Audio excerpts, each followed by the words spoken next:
Hello, I'm Craig Constantine. Hi there, I'm Jey Jeyendran. Hi, Jay. I'm trying not to say the same thing I always say, which is welcome to the show. I'm so glad you took a time because holy cow, like so glad that you're finally here. Um, I don't like to talk too much about how some people are hard to get a hold of, but thanks for making a space. When I asked you about podcasting, I do like a little free association thing. And you said, well, first you said art, but then when we dug into a little bit more, you actually said, well, the real first word is magic, but I don't think people would go for that, but it's my show. So talking about magic, I would totally agree with you that podcasting is a creative thing, but I didn't realize that when I started. And so either you're like way ahead of me, right? Do you recall when you realized that podcasting was this blank slate, scary stage microphone, create from scratch space? Do you remember when you realized that?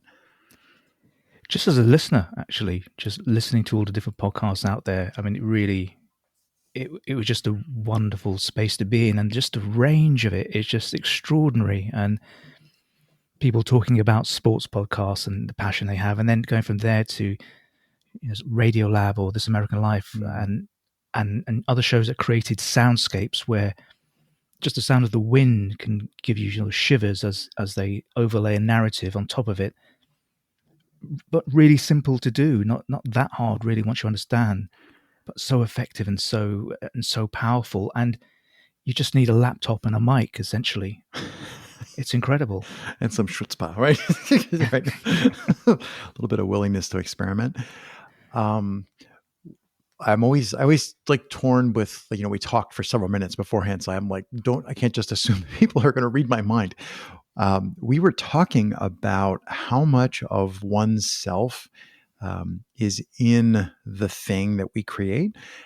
So all the stuff that I create I actually have a real hard time doing host on mic. I have trouble with that. I'm much more in my space doing conversations. And you made a really good observation, which is, yeah, this is not like 100% Craig, or in a way it's 100% Craig, but it's the Craig that, is like in the frame, like this is the person that I'm choosing to show up as. And I think that's a super, maybe that's really obvious to everybody in the world, but that's another thing that I didn't realize when I first started. I thought I was just going to show up and be myself. And Hmm. the early podcasts that I did I don't want to say they're cringeworthy, but it took me a Hmm. while to realize that actually there's a better version of me that I can work to become.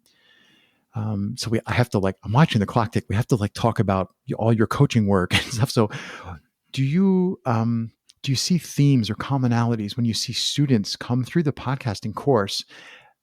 First of all, do you agree with there's a better version of oneself that can be brought to the show? And do you Hmm. see people discovering that, or am I not on target with that idea? The people who get that, and the people who don't struggle, because there's two aspects to it. Number one, if you really want to go deep and commit to this, to commit to anything, you have to decide who you need to be in order to do that. Ooh. Because commitment ultimately means falling in love with something, whether it's your wife, whether it's your job. If you're unhappy, you don't love it. And so if you want to love podcasting, you got to commit to podcasting in some way. You kind of have to love it. And to do that, oftentimes you have to transform yourself into the person who can be a podcaster, become a podcaster, and you transform, and you need to understand how that works for you. And I know the people who struggle, they don't want to do that, or they don't know they need to do that. And so they kind of they try and cram podcasting into their schedule. They don't make space to become a different person. That's the one aspect. And then the other aspect is you kind of mentioned about the personas. We create avatars for our listener, but we should obviously be doing it for ourselves. I mean, you said, there's a better Craig. There's not a better Craig. There's the effective Craig that works for the audience you're trying to serve. It's not that you're better. It's that this Craig is the one that the audience needs. Me, I'm a really low energy type person. Usually, I'm usually just slumped in a corner somewhere trying to get some sleep. But when I'm on my show, I desperately try to, stand up or deliberately smile to get the energy going, because you don't want to hear the real Jey. No one wants to hear the real Jey. They need to hear the Jey that's performing. And I get really worried when people talk about being authentic. I don't want your authentic self. Thank you very much. I need to see the performer, because I'm not here about you. I'm here about either to get some kind of education or to get some entertainment, Right. ideally both. And I don't care who you are. I remember God, who's that guy who does CD Baby? I can't remember his name, but he was talking about yes. yeah, Derek Sivers, Derek Sivers, right? And he was talking about how he at one point he was a ringmaster in the circus, and he was terrified until the circus owner said, "Look, Derek, no one's here to see you. They're here to see the ringmaster.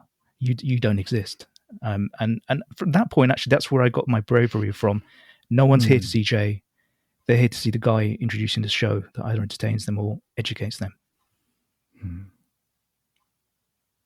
Can I just press stop? Because that's, I got nothing to add to that. That's, I'm like, oh, right. I'm supposed to say something next. I was busy listening to what Jey had to say. Okay, you're a big kid. I'm going to push back on the imposter syndrome. You are the person who pushed back the most on me. I'm not, what do I have to say about podcasting? And you're also the person that the most number of people I refrained from actually counting.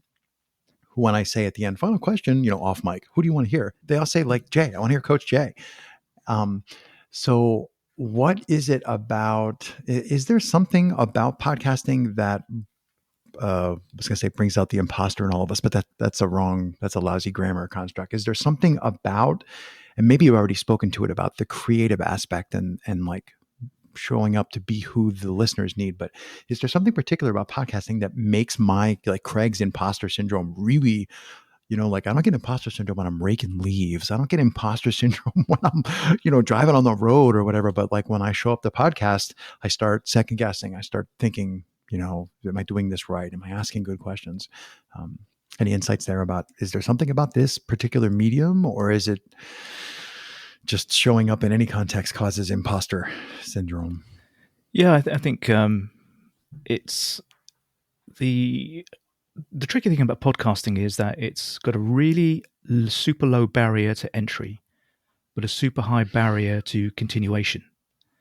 And people don't get that when they first start. So what happens is they sort of dive in, and then you get that pod fade at episode 7 where it's like, oh, what am I doing? That's when the doubts start. Is anybody listening? Am I making a fool of myself? That kind of question. Or you just stop and you can't get the momentum to get back on track, which is where I am at the minute, because I haven't done anything in a while, and I feel more embarrassed about that than anything else. But I'm going to interject, asterisk. You haven't published audio in a while, but you've done a shit ton relating to podcasting all over the place. Like you were, somebody posted in, I'm derailing your conversation. Somebody posted in the podcaster community, and they wrote a technical question about RSS. And I looked at it and I went, oh, I need to, and by the time I came back, you had written like chapter 12 of the technical manual for podcasting. And I was just like, yeah, Jey, you don't know anything else.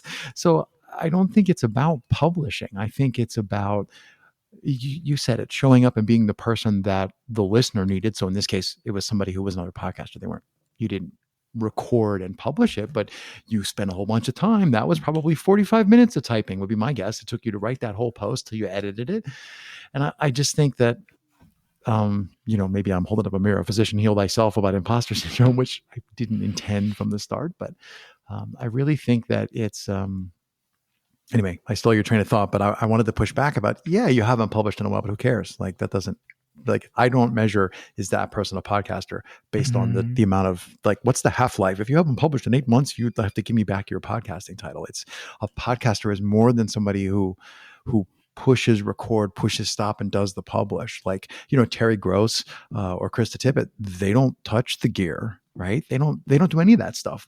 What they do for podcasting is the performative part, the creative part. So I'm sorry. Now I guess it's you're right. Absolutely right in all those points. And I guess it's what is really poor about podcasting and doesn't help is the lack of feedback, or lack of meaningful feedback. Because there is no metric. I mean, there's download numbers, which are about to be swallowed up by Apple, because they're going to sort of get rid of those type things. And even the download numbers, you don't know whether people actually listen to this show or not. Yes. You don't know how long they listen to it for. And so you have no way, really, at least for a long, long time, until you actually start directly interacting with an audience, to know, am I wasting my time? What is it any good? And feedback is so important. I remember asking a psychologist when I was doing a different show years ago, and she was she was working with Gary Klein, who's one of the big names. Not Gary Klein, was it Gary Klein? I can't remember. Somebody like that. Anyway, a big guy person in psychology, in the happiness movement, and she was specializing in looking at really high performing individuals and what the differences that made a difference. And she had two things about these folks. One was that almost all of them had near death experiences, um, but the other one was feedback. That they all were hungry. I mean, hungry for feedback. And that always struck me because we're in a medium where we just don't get that. Set up for failure, right? Yeah. Feedback, right? I pause because my brain goes a million miles an hour. I have a million things I want to ask. What? Oh, yeah. Why? What is it about the feedback part of it? So there's when I'm in, like, right now, I couldn't give a flying fig what anybody else thinks about this episode, or whether anybody's going to listen to it or tell me, oh, it was great, or who's this Jay dude? I Oh, don't great. care. Oh, great. Thanks for wasting my time. I'll leave. Okay. Yes, I got Jay to crack a joke. Do you know how hard that is to get Jay to, like, make a joke? Um, I think that that's brilliant. But to me, when I'm lost in the moment, like enjoying it, and I was just talking to Brandy Heather about play, Mm-hmm. like when this becomes a playful interchange, and Mm-hmm. oh, by the way, we're recording, right? Then that's when I know I'm doing the right thing. Like, in all Mm-hmm. the times when I have gotten feedback, it's always been about a piece of something I don't even remember doing, Mm-hmm. but when I go back and look at it, it was a part where I was having fun and the guest was having fun and whatever. And I'm just wondering if there are things that we could, because I don't really have a good way to, like, help people who are stuck. Like, I need feedback. Like, I think are there you've things that actually come to mind? hit it on the head there with the play thing, because it then comes again down to what's the payoff of this, and I've fallen into this trap where I think that the payoff is to produce a great episode or publish a great episode. Actually, better than that, you should be in love in some way with the process. You don't have to be in love with all of it. Okay, you may not like editing out the ums and the ahs and all that stuff, but at least some of it, or a key part of it, where you really love it, actually making it. Because otherwise, it's a kind of, if your goal is to create a good show, then you only get one opportunity to do that in the process, and every other day is a fail until you've done that.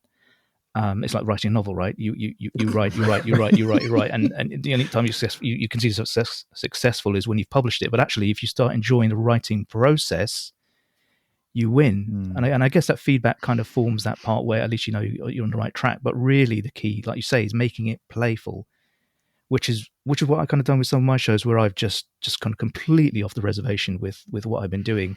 And I thought, I'm never going to get any listeners, but I don't care, because this is a wonderful chance to have a real play with new sounds and new music, and just go crazy with and just see what happens. Yeah, as you said, the barrier to entry is so low. It's like, oh, I can make 100 hours of podcasts. Well, it wouldn't even take me 100 hours. I can just hit copy, like random noise and copy it out. It's easy. But that to me is what feels scary. Like, I Mm-hmm. cannot imagine trying to sculpt. Was it Michelangelo said, "Oh, you take the Mm-hmm. block of marble and remove all the stuff that's not the angel, and remove all the stuff." I'm like, ha ha ha, very funny. I see what you did there. And that idea of facing the blank page, or you open your favorite editor and, okay, you got to press the record button. And I think I got over that fear by, well, just pressing the record button a bunch of times and sometimes forgetting to push the record button, and just getting used to, like, in the beginning, I'm still talking, and like half of my brain's going, stop talking, like figure out how to, like, say something so the other person, because then I can just be like, look, now I'm podcasting and I'm not talking. And that's, I think, part of the reason why I think host on mic is so hard for me. I have such a terrible time with that. Watching our minutes slip away, and I'm still talking. What is it about? What's the greatest joy for you? So you've been back a couple of times. I'm air quoting and making a joke. You've been back a couple of times as a remarkable and a coach in the podcasting course. What's like the greatest joy for you? You know, when you're like, I'm going into pod 432, and there's this part that I like lose my shit when it happens. It's so much fun.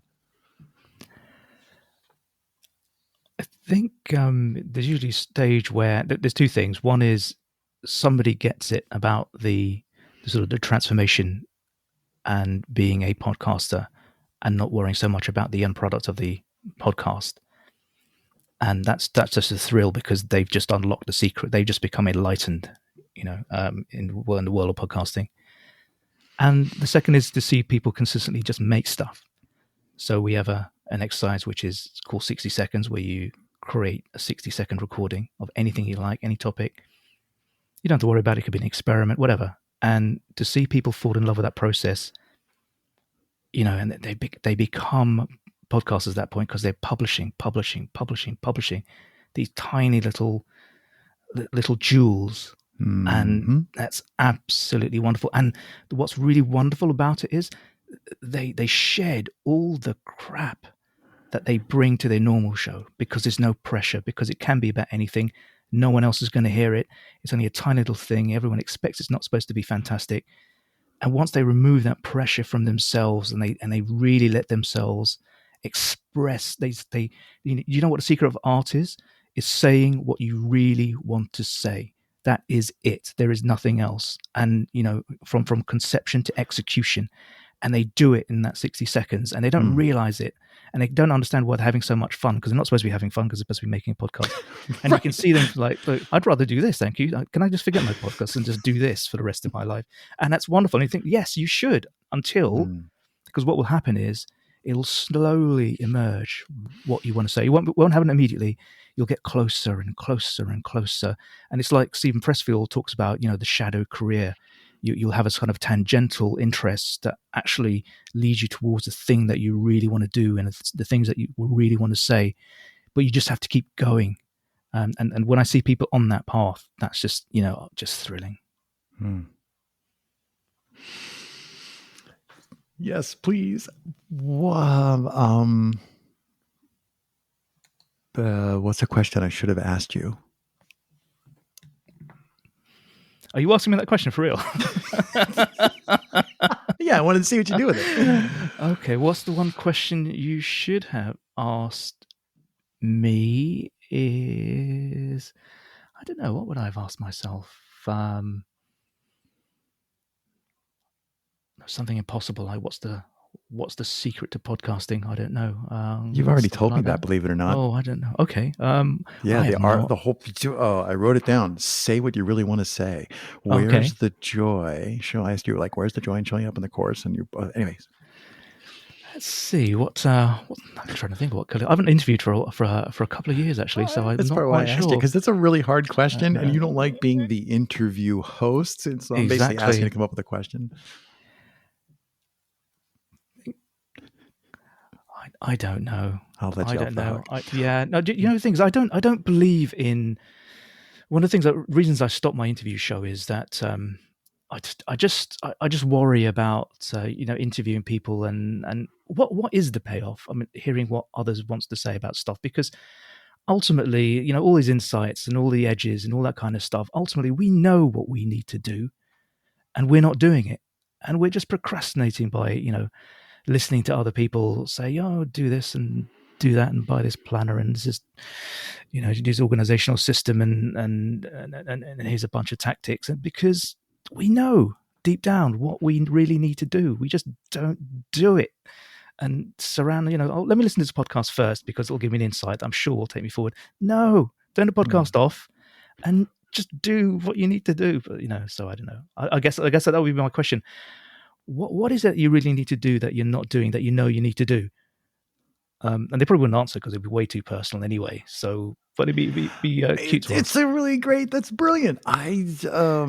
I'm so bad with names. I'm great with faces. A really, really famous movie star, Robert Downey Jr.